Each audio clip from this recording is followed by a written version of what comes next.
السلام علیکم ورحمۃ اللہ وبرکاتہ۔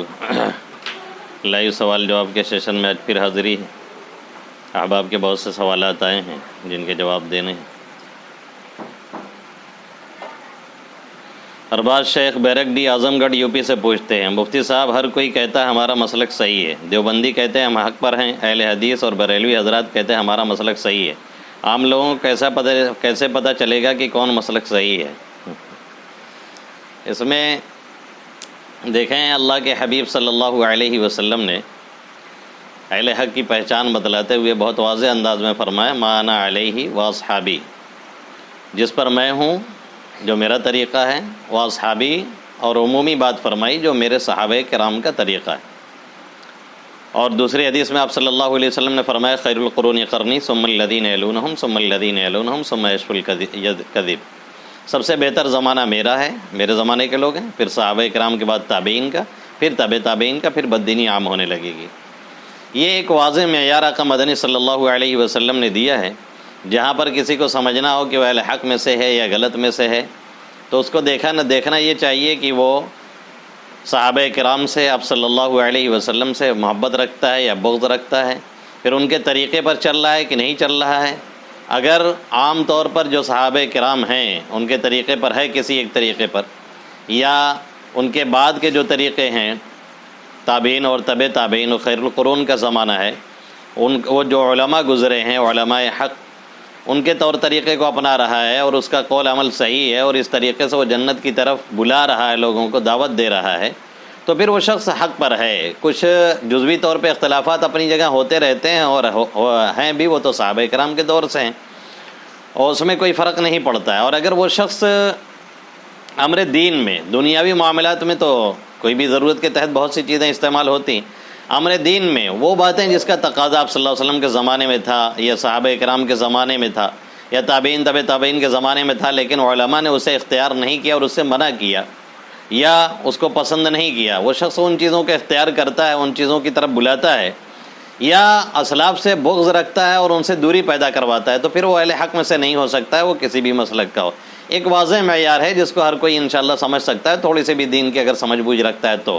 اور اس کے باوجود بہت سے لوگوں کے یقیناً اس جواب کے بعد بھی خلجان رہے گا، اور چونکہ یہ تفصیلی جواب ہے جس کو یہاں نہیں دیا جا سکتا، کیا جا سکتا ہے، اس لیے ایک مخلصانہ مشورہ ایسے لوگوں کو ہے، بہت سے لوگ اس طرح سے خلجان میں رہتے ہیں۔ مخلصانہ مشورہ یہ ہے کہ وہ باقاعدہ اپنی دعاؤں میں جہاں بھی اس طرح کے خلجان ان کو ہو، اہتمام سے دعا مانگا کریں سورہ فاتحہ کے ساتھ، اہدنا الصراط المستقیم، اللہ ہمیں صحیح راستوں پہ چلائے، صحیح راستوں کی توفیق دے، اور اللہم ارنا الحق حقا وارزقنا اتباعہ وارنا الباطل باطلا وارزقنا اجتنابہ، اللہ ہمیں حق دکھا، حق دکھلا، حق پہ چلا اور اس کی اتباع کی توفیق عطا فرما، اور باطل کو باطل سمجھنے والا بنا اور اس سے بچنے والا بنا، اور حق پر ثابت قدم رکھ اور باطل سے پھیر کر کے حق کی طرف لے کر کے چل۔ اس طرح سے اگر آپ انشاءاللہ صحیح دل سے، سچے دل سے، اخلاص کے ساتھ اللہ سے مانگتے رہیں گے تو اللہ آج نہیں کل آپ کو حق پر یقین پہنچا ہی دے گا۔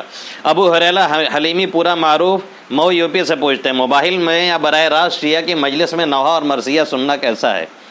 اللہ کے حبیب صلی اللہ علیہ وسلم نے فرمایا، من کثر سواد قوم فہو منہم، جو کسی قوم کی بھیڑ بڑھاتا ہے اس کا شمار اسی میں سے ہوتا ہے۔ بالکل درست نہیں ہے۔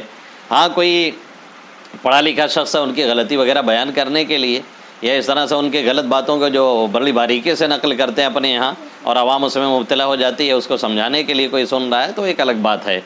حافظ اسلام الدین صورت گنج بارہ بنکی یو پی سے پوچھتے ہیں، مفتی صاحب پوچھنا ہے، اگر کسی نے کچھ روپے دیے اور کہا کہ ایصال ثواب کرا دینا اور بچوں کو شیرینی لا کر کھلا دینا، اب ہم بجائے شیرینی کے وہ روپیہ مدرسہ کے کام میں لا سکتے ہیں؟ دوسرا سوال ہے، غیر مسلم پردھان کا روپیہ مسجد یا مدرسہ میں لگ سکتا ہے؟ آپ نے دو سوال کیا ہے۔ پہلے سوال کا جواب یہ ہے کہ جس مخصوص کام کے لیے آپ کو دیا گیا اس کے علاوہ آپ نہیں کر سکتے ہیں، آپ اسی کے وکیل ہیں۔ دوسرے سوال کا جواب یہ ہے کہ اس کا پیسہ کیسا ہے؟ ظاہر ہے وہ غیر مسلم ہے تو وہ پیسہ کیسا دے گا وہ آپ بھی سمجھ سکتے ہیں۔ باقی یہ ہے کہ اس میں بہت شرائط غیر مسلم کے پیسے میں نہیں ہے۔ اتنا ضرور ہے کہ وہ اپنے اعتبار سے وہ دین کا کام سمجھے، اور لینے کے بعد آپ دباؤ میں نہ آئیں۔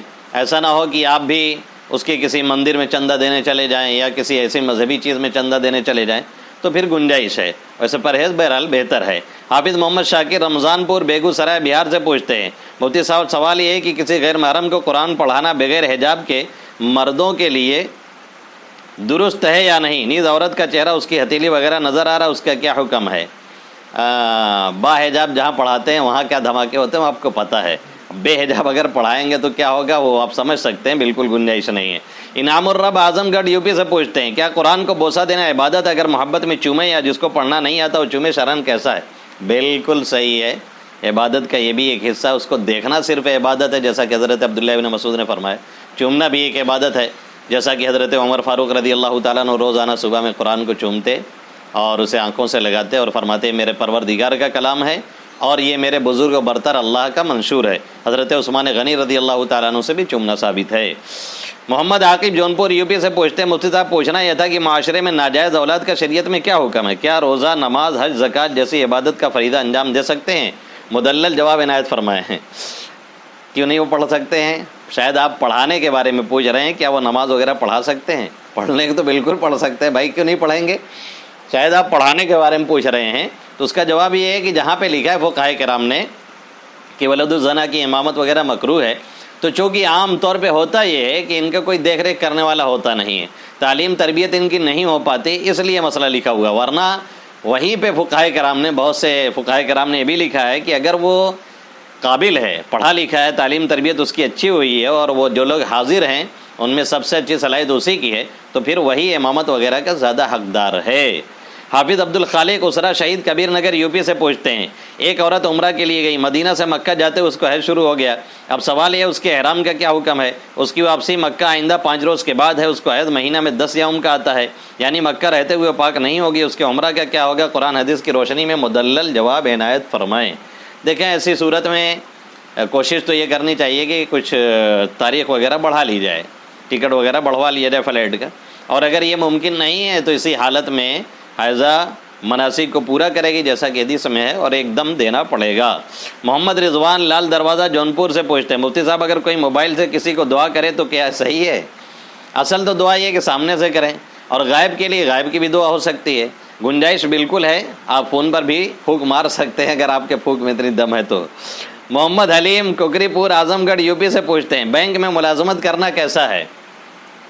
دیکھیں بینک کی ہر ملازمت ناجائز نہیں ہے، اس میں کیشیئر وغیرہ بننا جس میں لین دین کا معاملہ ہوتا ہے وہ تو صحیح نہیں ہے، باقی چپراسی بننا، صفائی وغیرہ کی ذمہ داری لے لینا، یا اسی طریقے سے اس میں بجلی وغیرہ کا کام کرنا یا سیکورٹی کے طور پہ لگنا، تو یہ بہت سی چیزیں اس میں گنجائش والی ہیں جس میں عام ملازمت کی جا سکتی ہے۔ عبد الحامد سمستی پور بہار سے پوچھتے ہیں مفتی صاحب اگر عید کی نماز میں ایک رکعت چھوٹ جائے تو کیا کریں؟ قضا کر لیں، اور کیا کریں گے؟ عرفان صدیقی غنی پور بسکھاری امبیڈکر نگر سے پوچھتے ہیں حضرت میرا سوال ہے فجر کی نماز میں اگر جماعت کھڑی ہو چکی ہے تو پہلے سنت پڑھنا لازم ہے؟ کیا سنت فرض کے بعد پڑھ سکتے ہیں؟ رہنمائی فرمائیں۔ سنت پڑھنا لازم نہیں ہے، دیکھیے اصل میں فجر کی سنت کی بڑی اہمیت ہے، حدیث میں آپ صلی اللہ علیہ وسلم نے فرمایا کہ 2 رکعت فجر یہ کی سنت یہ دنیا و معافیہ سے بہتر ہے۔ دوسری حدیث میں آقا کریم صلی اللہ علیہ وسلم نے فرمایا کہ فجر کی نماز مت چھوڑو ولو ترکتم سنت مت چھوڑو ولو ترکتم الخیل، اگرچہ گھوڑے تمہیں روٹ ڈالیں، یعنی حالت جنگ میں بھی اسے نہیں چھوڑنا ہے۔ اس لیے فقہائے کرام نے لکھا ہے اگر بعض قول یہ ہے کہ اگر 1 رکعت ملنے کی امید ہو، اور دوسرا قول یہ ہے کہ اگر قاعدہ اخیرہ ملنے کی امید ہو تو آدمی کو پڑھ لینا چاہیے، لیکن یہ معمول بنانے والی چیز نہیں، جیسے بہت سے لوگ ہوتے ہیں لاسٹ ہی میں آئیں گے اور جماعت کھڑی ہو گئی تب اب سنت پڑھیں گے، یہ غلط طریقہ ہے، کبھی اگر ایسا ہو گیا تو پڑھ لینا چاہیے۔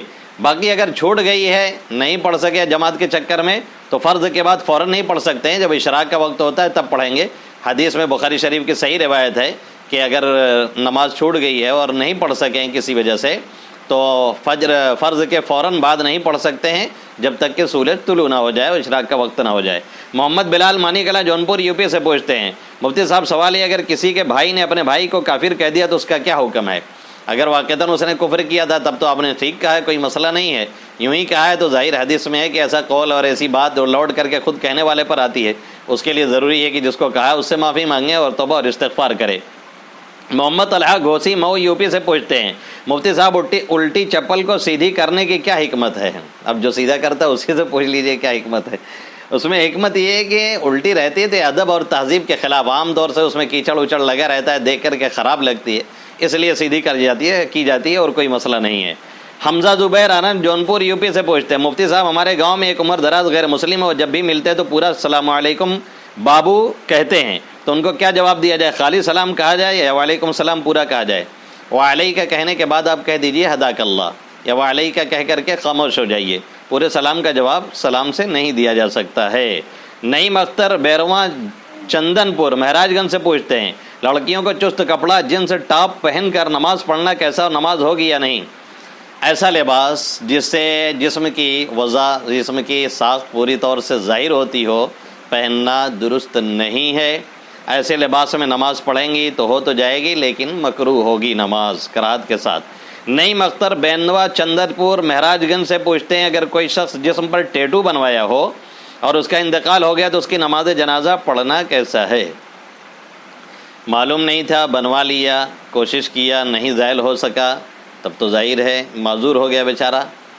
اور اگر سب کچھ معلوم ہے پھر بھی بنوایا ہے اور زائل نہیں کروایا تو ایسی حالت میں غسل نہیں ہوگا، اور جب غسل نہیں ہوگا تو نماز جنازہ نہیں ہوگی۔ یہ ان لوگوں کے لیے جو بنواتے ہیں، اور ان ماؤں اور بہنوں کے لیے بطور خاص عرض ہے جو ناخن پالش وغیرہ ایسی لگاتی ہیں جو چھوٹتی نہیں ہے اور اس سے پانی نہیں جاتا ہے، برائے مہربانی اس سے احتیاط کریں۔ اسی حالت میں اگر انتقال ہو گیا تو اللہ نہ کرے کسی کے ساتھ ایسا حادثہ ہو تو غسل نہیں ہوگا، اور جب غسل نہیں ہوگا تو پھر نماز جنازہ بھی نہیں ہوگی۔